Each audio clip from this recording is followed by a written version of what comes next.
so grand. From the reaches heights to Tour de France, you conquer every land with courage and resilience.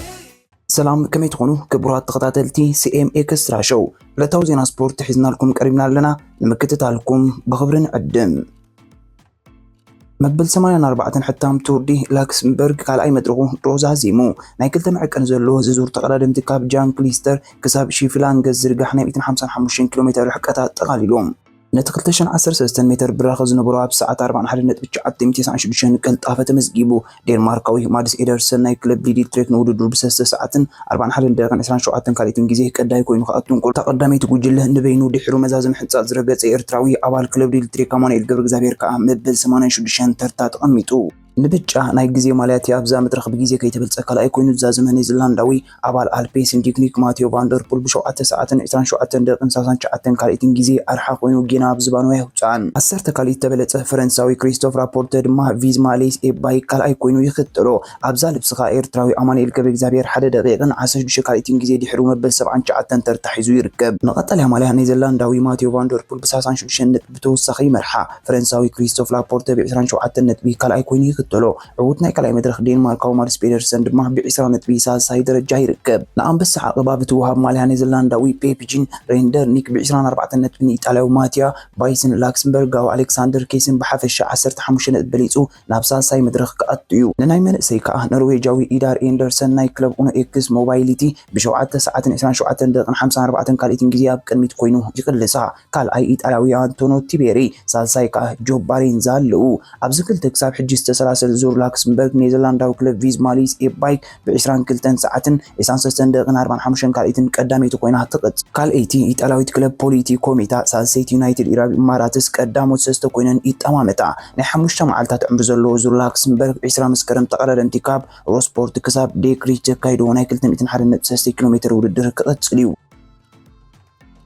ኤርትራው ተቀዳዳማይ ሄኖክ ሙሉ ብርሃን አባል ክለብ አስታና ካዛክስታን አምኒ ሓደ መዓልቲ ዕምርን ዘለዎ መበል 108 ጊዜ ዝካየድ ውድድር ክሳተፍ እዩ ብሓፈሻ ተቀዳደምቲ ኣብ ከተማ ፑልስ ካምፕ 180.2 ኪሎሜትር ይጽብዮም ኣብዚ ናይ 1.1 መዐቀን ዘለዎ ውድድር ከም ቤልጂማዊን ጃስፐር ፊሊፕሰን ቲም ሜርኔር ገርበንቲጅን ኔዘርላንዳዊ ኤሚሊየን ጂያኔር ኢጣሊያዊ ጆናታን ሚላን ዝርከቦም ኣዝዮም 10 ዝበጽሑ ሓላት ተቀዳደምቲ ንክለባቶም ወኪሎም ክግዶም እዮም ኤርትራውያን ፕሮፌሽናል ተቀዳደምቲ አባል ኢንተር ማርሾን ቢንያም ግርማይ አባል ክለብ ሊዲ ትሬክ ዝኾነን ጌና ናይ ምስጋር መስርሕ ትጡሕ ከም ዘለ ዝግለጸሉናት ናይ ተስፋጽን ኣብ ናይ ክላሲክ ውድድር ሱፐር 8 ዝበሃል ውድድር 21 መስከረም ክጽሙድ እዮም ናት ናይ ተስፋጽን ኣብዛ ናይ ወርሒ መፋረቕ 22 መስከረም ኣብ አልፋሱን ገይኩሰ ፒሎቶ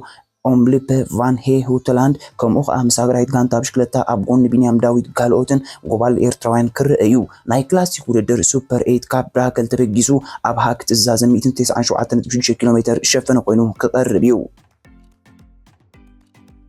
ሓደ ካብቶም ደረጃ ሃገራት ዝለዓለ ኣቃልቦ ዝግበሩ ቻምፒዮን ዓለም ብሽክለታ ካብ 21 መስከረም ክሳብ 29 መስከረም ንኣስታት 7 መዓልታት ኣብ ከተማ ዙሪክ ማለት ስዊዘርላንድ ክካየድ ምዃኑ ብዝተፈላለየ ሚድያታት ሰፊሕ መግለጺ ክወሃቦ ቀኒኑ ኣሎን እዚ ውድድር ሰንበት 22 መስከረም ብናይ ውልቂ ጊዜ ውድድር ዝፍልም ኮይኑ 29 መስከረም ከዓ ብናይ ዓበይቲ ናይ ቾርኬቶ ውድድር መጋረጅኡ ክዓጽ ዝበዝሐ ብተመስጦን ዓውድ ኤርትራውያን ምናዳ ድማ ቻምፒዮን ቢንያም ግርማይ ክደግም ትጽቢታን ጠጥይሎ ወላኳ ከም ሄኖክ ሙሉ ብርሃን ናት ናይ ተስፋጽን ዝኣመሰሉን ፍሉይ ዝኾነ ብቕዓታን ጸባሪቖም ክወጹ ተስፋ ይግበረሎም ነቲ አንጻር ዓበይቲ ተቀዳደምቲ ዓለምና ከም ኔዘርላንዳዊ ማቴዮ ቫንደርፑል ፈረንሳዊ ክሪስቶፍ ላፖርተ ታዴይ ፖጋቻር ኢጣሊያዊ ጆናታን ሚላን ካልኦትን ብሉጻትን ዝረኣየሉ ንሕንሕቃ ኤርትራ ኣብ ብሽክለታ ዘለዎ ዓቕሚ زيادة تفتشلو أقاطع مكخوني ኣብትነት ማልያ ነመውናን ዝግበር ህልክ ከኣነትን መበልቲ ሰዓን ሓደን ጊዜ ዝካየድ ቻምፒዮን ዓለም ለዘተላለወት ማልያ መንኮን ይውንና ክፍለጥ እዩ እዚ ድማ ስሙን ስም ሃገሩን ክቁልዕ ባንዴሩ ድማ መስናይ መዝሙር ክሰቅል እዩ ኣብዚ ውድድር ሃገራዊት ጋንታ ቅድም ብሽክለታ ኤርትራ በትፍጹም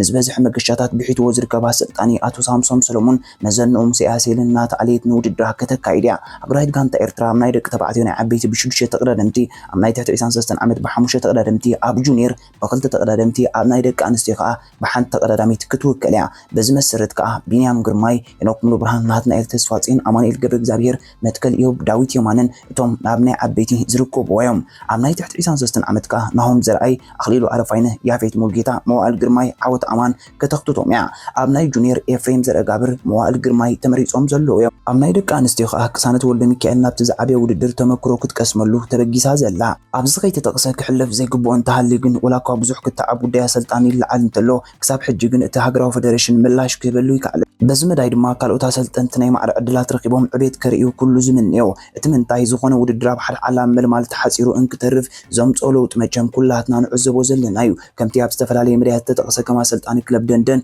ዮሴፍ ተኽላይ ካብቶም ተስፋ ዘለዎም ብዙሕ ለውጢ ከምፅኡ ዝኽእሉ እዮም ስለዝኾነ ከዓ ኣብዚ እዋን ዝለዓለ ትምህርቲ ናብ ፈረንሳይ ጌሹ ምህላው ዝፍለጥ እዩ ስለዚ ንዘሎ ናይ ፍልይ ሸነኻት ድሕሪት ገዲፍካ ምዕሩይነት ሃልዮ ኩሉ ተመክሮ ከቕስሙሉ ንዝምልከቶ ኣካል መልእኽትና ነመሓላልፍ ይብሉ እቶም ነቲ ጽሑፍ ሰደዱና እዚ ጥራይ ዘይኮነ ከዓ ኣብ ጉዳይ ተቀዳደምቲ መፂኻ ነዊሕ ዓመታት ኣገልግሎት ዝነበሮም ይኹን እምበር ምስ ግድምና ግዜ ተሳትፎኦም ርኢኻ ተመሳጊንካ ኣፋኒኻ በቶም ሓደስቲ ወለዶ ክትክኡ ዝግብኦምን ብርከይ ወለላ ይበለን ዝዓይነቱ ኮይኑስ ነቲ ዘሎ ናይ ምስላፍ ዕድላት ባዕልካ ተሰማሚዕካ ኣነ ኣብ ከምዚ ብልጫ ነይሩኒ ስታቲክ ሰይተዓዘቦ ዝብል ኣካይዳ እውን ዳግመ ግምት ክግበረሉ ዝግብኦ እዩ ከምቶም ምስ ቢንያም ዝፈለሙ እንተኾነ ብሰንኪት ዓንተር ብምዃን እንተደልዩ ሰጉግ እንተደልዩ ማእዝን ኮይኑ ነቶም ንኣሽቱን ገዳይምን ተፃወቲ ናሆም መኮነን ሲምባ ኣብ ዝቐረበ እዋን ድሕሪ ክንደይ ውረድ ደይብን ዝነበሮ ኣብ ፈለማ ናይ ዓመተ 2024 ኣብ ደቡብ ኣፍሪቃ ናይ መባእታዊ ስልጠና BCI ክረክብ ዝኽኣለን ኣብኡ ዝተኻየደ ውድድራት ከዓ ፍሉይ ውፅኢት ዘመዝገበን እንተኾነ ብሰንኪ ቆላሕታ ኣብ ተስፋ ምቁራፅ ዝርከብን ዘይምስላፍ ምክንያት ንምንታይ እንታይ ቁንቁኝኡ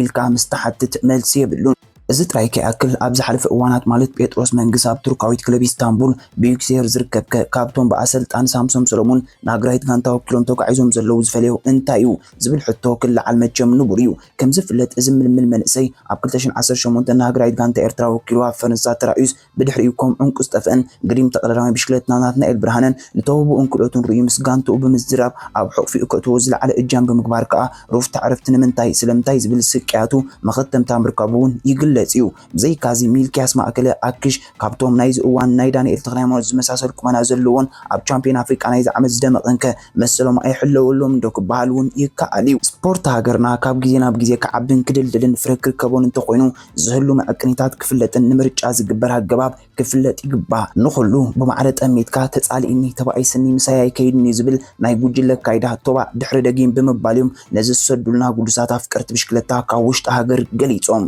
BCI ማለት ብሽክለታ ዓለም ኣብዚ ሰሙን እዚ ብዛዕባ ኣብ ኩነት ዘሎ ስታቲክስ ኣመልኪቱ እዋናዊ ሓበሬታ ኣመሓላሊፉ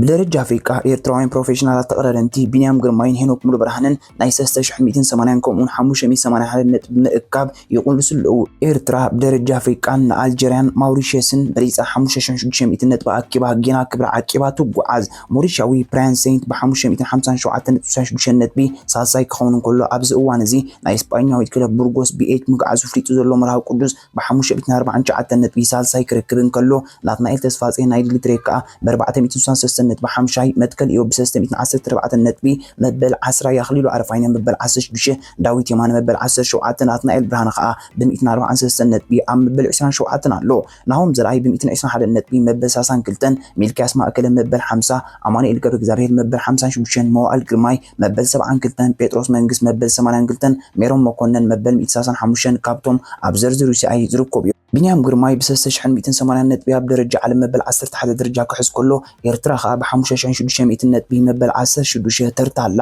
ቢንያም ግርማይ ኣብ ዝሓለፈ ዓመት ብዘጋጥሞ ተረጋጋሚ መውደቕቲ ናብ 113 ነጥብታት ድሕሪ ምንባሩ ኣብዚ ዓመት ዘመዝገቦ ድማ ዓወታት ምርኮስ ምግባር ግን ናብዚ ብሉፅ 11 ደረጃ ሓኺሩ እዩ ብዘይካዚ ምርሃዊ ቅዱስ እውን ካብ ምስ ናይ ወርልድ ቱር ጋንታ EF ኤዱኬሽን ዘዋሃሉ ነጥቢ ናብ ኮንቲኔንታል ጋንታ ወሪዱ ዘመዝገቦ ነጥብታት ስለ ዝበዝሐ ኣብዚ ዓመት ናብ 4ይ ደረጃ ኣብ ናይ ኣፍሪቃውያን ተቀዳደምቲ ተኾይጡ እዩ علي سليمان ناي كوخب شوتو مزغابي يشلم بلوصات بريمير ليج ኢትዮጵያ 2024 ነው ምዕላው ምዕዳል ስነ ስርዓት ኣብ ዝተኻየደሉ ኤርትራዊ علي سليمان ብ20 ሾቶታት ብሉፅ ሾቶ መዝጋብ ፕሪሚየር ሊግ ኢትዮጵያ 2024 ኮይኑ ተሸሊሙ ኮኸብ ተጻዋታይ ፕሪሚየር ሊግ ኢትዮጵያ ተዓዋቲ 210,000 ብር ባሲሩ ዑመር ካብ ክለብ ኢትዮጵያ ንግድ ባንክ ኮኸብ አሰልጣን ፕሪሚየር ሊግ ኢትዮጵያ ተሸላሚ 200,000 ብር በጸሎት ሰገድ ካብ ክለብ ኢትዮጵያ ንግድ ባንክ ብሉፅ ሾቶ መዝጋብ ፕሪሚየር ሊግ ኢትዮጵያ ተሸላሚ 200,000 ብር علي سليمان ካብ ክለብ ሐዋሳ ከተማ ብ20 ሾቶታት ኮኸብ ሓላው ዳት ፕሪሚየር ሊግ ኢትዮጵያ ተሸላሚ 150,000 ብር ፍሬው ጌታውን ካብ ክለብ ኢትዮጵያ ንግድ ባንክ ተስፉ ተጻዋታይ ፕሪሚየር ሊግ ኢትዮጵያ ተዓዋቲ 150,000 ብር ቢንያም ኣይተን ካብ ክለብ ከተማ አዳማ ዳኛ ናይ ዓመት ተሸላሚ 150,000 ብር ዓለም ለኸ ዳኛ በአምላክ ተሰማ ናይዛ ዓመት መሐሪ ተሓጋዚ ዳኛን ተሸላሚ 150,000 ብር ዓለም ለኸ ተሓጋዚ ዳኛ ፋሲካ ያሃላሸት እንኳ ሓጎሰካ ንበሎ ነዚ ብሉፅ ኣጥቃዓይ علي سليمان ክቡራት ተኸታተልትና ንሕጂ ሒዝናዮ ዝቐረብና ዕለታዊ ዜና ስፖርት እዙ ክትከታተልዎ ጽናሕኩም እዩ ኣብዚ ቅጽል ምክታልኩም ኣይተቋረጹ ካልእ እውን ስለ ዘሎ ተን 4 ሕግታት ሼር ላይክ ኮሜንት ሳብስክራይብ ኣይትዘልውን ወደ ሓንኩም أنبسا بني بعال سره أنبسا أنبسا بني بعال سره أنبسا أنبسا بني بعال سره أنبسا